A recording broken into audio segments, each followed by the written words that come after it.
and welcome to Hemisphere Cars. My name is Juan Calvas, I'm your host. We do videos on cars, trucks, jeeps, tractors, lawnmowers, lots of other different equipment and devices.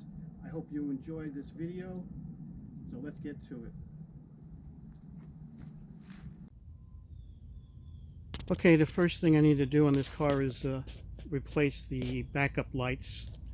I already took out the bulb, and as you can see, it broke inside the socket, so I'm going to get a needle nose pliers and try to pull that out, and hopefully the socket the light I got will fit inside this. Alright, so you don't need to see me struggle with the needle nose pliers, but let's go. We'll be back in a minute. Well, this thing's not cooperating. Gonna continue tugging on it and twisting it, pushing it in and out. Okay, got it out.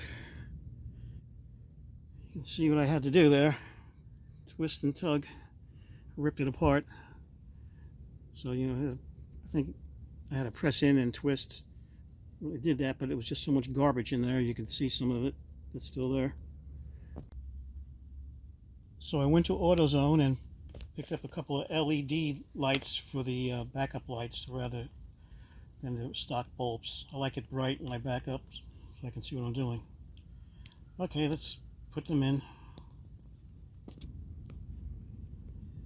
So these little gems were $20. Let's get them installed.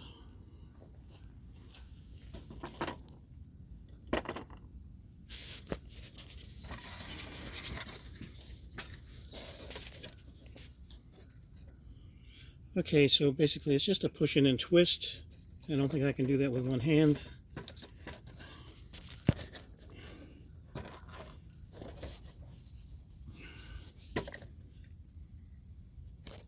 Okay, I'm going to turn on the ignition and get the lights for the and see if I can get this lit up.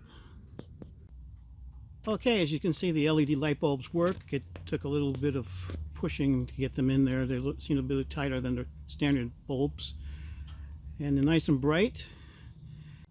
Okay, so I put them in. I have the ignition on accessory, and put the gear shifter in reverse, so you don't have to run the car, which would be dangerous by yourself. That's all you need to do.